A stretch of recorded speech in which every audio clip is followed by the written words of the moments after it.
trees, water, mountains.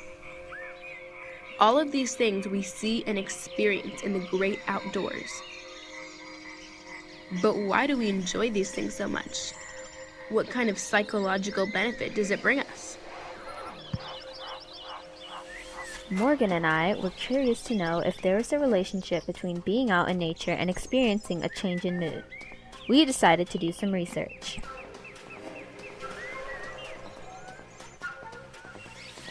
Researchers in the University of Minnesota took a random survey asking people if they felt like they had an improved mood after being outdoors. Of those surveyed, 95% reported feeling calm and balanced after spending time outside.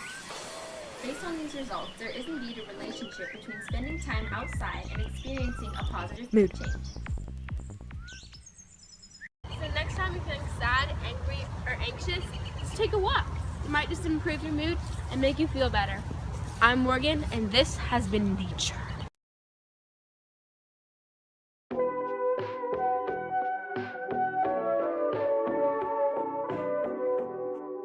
This article was written in 2007 by researchers at the University of Minnesota and reviewed by Jean Larson, who has a PhD in education and integrative medicine.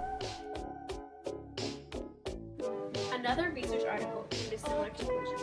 It was done by the NRPA and also proved that being out in nature has positive effects in your mood and decreasing your stress levels.